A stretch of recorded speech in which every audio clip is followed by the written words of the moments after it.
شہزاد نے جھنجھلا کر سوال کیا، کون ہو تم اور کیوں ہنس رہے ہو؟ میں نے ایسا کیا کیا ہے جو تمہیں اتنی ہنسی آ رہی ہے؟ مگر اب وہاں کوئی نہیں تھا۔ 2 گھنٹے کے فاصلے کو شہزاد نے 1.5 گھنٹے میں طے کیا۔ گھر آیا تو چوکیدار نے پہچانتے ہی گیٹ کھول دیا۔ اندر آیا تو نقشہ ہی بدلا ہوا تھا۔ کار پورچ میں سے سیڑھیاں اوپر کی منزل کی طرف جا رہی تھیں۔ اسے حیرت ہوئی کہ ایسا کیا ہوا کہ گھر کو 2 حصوں میں بانٹا گیا۔ باہر سے سیڑھیاں کیوں دینی پڑیں؟ اندر آیا تو بالکل خاموشی تھی، ہر طرف سناٹا تھا۔ ملازم نے بتایا کہ بڑے صاحب اپنی آرام گاہ میں آپ کے منتظر ہیں۔ شہزاد بہت ہی بوجھل قدموں سے فیصل کے کمرے کی طرف بڑھا۔ دروازہ کھٹکھٹایا تو آواز آئی، آ جاؤ، تمہارا ہی انتظار ہو رہا ہے۔ یہ بلقیس کی آواز تھی۔ اتنے سالوں بعد بھی وہی باروب انداز اور وہی لہجہ۔ شہزاد اندر گیا تو دل ہلا دینے والا منظر دیکھ کر پریشان ہو گیا۔ اس پر جان فدا کرنے والا اس کا باپ جو بھرے زمانے میں بہت مان سے کہتا تھا، میں نے اپنے اکلوتے بیٹے کا نام سلطان اس لیے رکھا ہے کہ میری سلطنت کا سلطان ہے، وہ اس وقت بہت ہی کمزور حالت میں بستر پر پڑا تھا۔ اسے دیکھ کر انہوں نے اشارے سے پاس آنے کا کہا۔ بلقیس سامنے صوفے پر بیٹھ گئی اور جگہ شہزاد کو دے دی۔ فیصل نے شہزاد کو مخاطب کر کے کہا، شہزاد، میرے پاس وقت کم ہے اور آج تمہیں یہاں بلانے کا مقصد تھا کہ مرنے سے پہلے تمہیں چند باتیں بتا دوں۔ ایک تو یہ کہ میں نے یہ گھر تمہاری ماں اور علیزے کے مشترکہ نام کر دیا ہے۔ باقی میرے جتنے بھی گھر ہیں سب تمہاری ماں کے نام کر دیے ہیں۔ علیزے کو میں نے اس گھر میں رکھا تھا اور علیزے کبھی بھی اس گھر سے کہیں نہیں جائے گی۔ میں نے اپنی جائیداد میں سے اپنی بیٹیوں کو ان کے حصے کی وراثت دے دی ہے، تو تمہارا اس سب میں کوئی لینا دینا نہیں۔ میرا کاروبار علیزے کے 4 بچوں کے نام ہے اور ان کی نگرانی ان کے بالغ ہونے تک میری بیوی اور ان بچوں کی دادی بلقیس کرے گی۔ میں نے چاہا تھا کہ علیزے کے نام اور جائیداد بھی کروں اور یہ ذمہ داری بھی اسے دوں، مگر اس نے قبول نہیں کی۔ اس نے منع کر دیا، تمہارا میرے کاروبار پر نہ تو کوئی حق ہوگا اور نہ حصہ۔ تمہارا وراثت میں جو بھی حصہ بنتا تھا میں پہلے ہی تمہارے نام کر چکا ہوں، اور ان بچوں کی وراثت سے تمہارا کوئی بھی لینا دینا نہیں۔ کچھ دیر خاموشی کے بعد فیصل ڈوگر دوبارہ بولے، تم واپس آنا چاہو تو تمہیں کوئی روک ٹوک نہیں، مگر یہ بات یاد رکھنا کہ گھر کی مالکن بلقیس اور علیزے ہیں، اوپر کا پورا پورشن علیزے کا ہے، تو تم کبھی بھی اس حصے میں جانے کی غلطی مت کرنا اور کوشش کرنا کہ تمہارا سامنا علیزے سے نہ ہو۔ میں نہیں چاہتا کہ میرے بعد میری بیٹی کسی بھی ذہنی اذیت سے دوچار ہو۔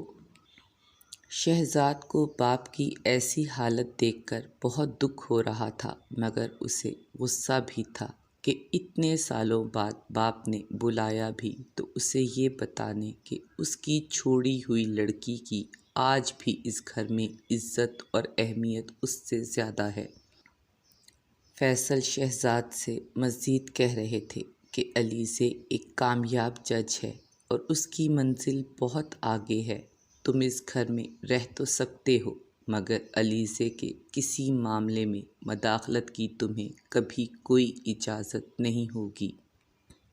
تم یہ مت سمجھنا کہ ان 10 سالوں میں تم ہم سے بے خبر رہے ہو تو ہم بھی تم سے بے خبر تھے۔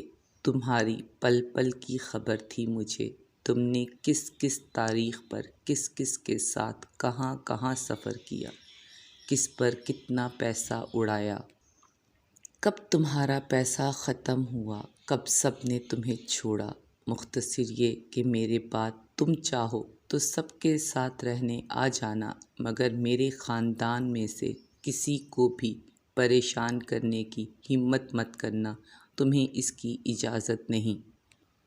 اپنی بات مکمل کرنے کے بعد شہزاد کو کچھ بھی کہنے کا موقع دیے بنا وہ دوبارہ بولے، تمہارا بہت شکریہ کہ تم میرے ایک بار بلانے پر آئے، اب جا سکتے ہو، میں کچھ وقت اپنی فیملی کے ساتھ گزارنا چاہتا ہوں۔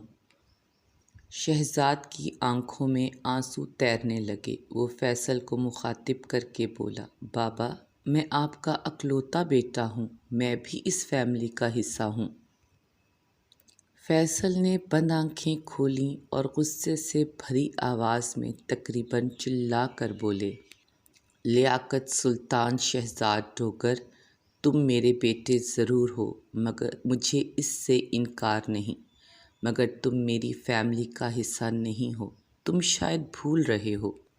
آج سے 10-12 سال قبل تمہیں ایک فلمی رقاصہ اور فیملی دونوں میں سے ایک کو چننے کا موقع دیا گیا تھا تو تم نے رقاصہ کو چنا تھا۔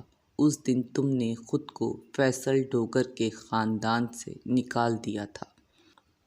فیصل ڈوگر کی سانس پھولنے لگی، وہ چند سیکنڈ رکے اور پھر بولے، ایک بات اور، اگر تم واپس آئے تو تمہیں اپنے چاروں بچوں کے دل میں عزت اور محبت خود بنانا ہوگی۔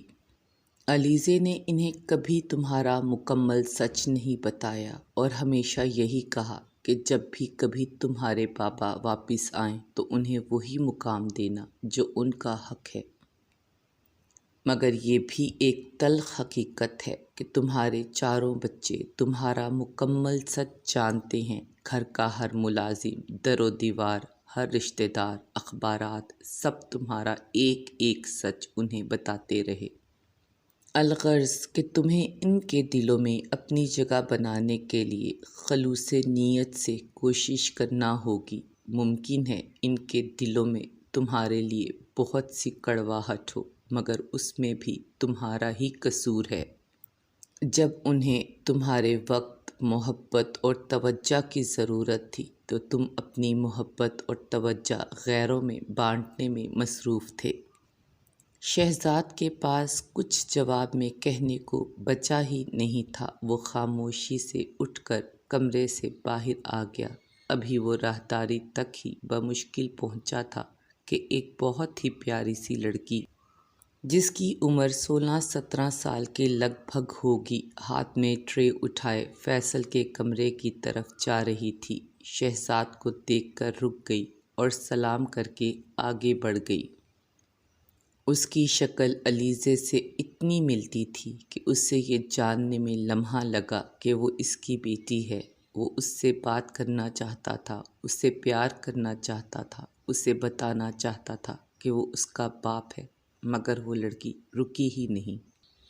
وہ گھر جہاں سلطان شہزاد ڈوگر کو شہزادہ مانا جاتا تھا، جہاں اس کی چاروں بہنیں اس کے نخرے اٹھاتی تھیں، جہاں اس کی بات کو سب کی بات پر فوقیت اور اہمیت حاصل تھی، جو اس کا اپنا گھر تھا، آج وہاں اسے اجنبیت کا احساس ہو رہا تھا۔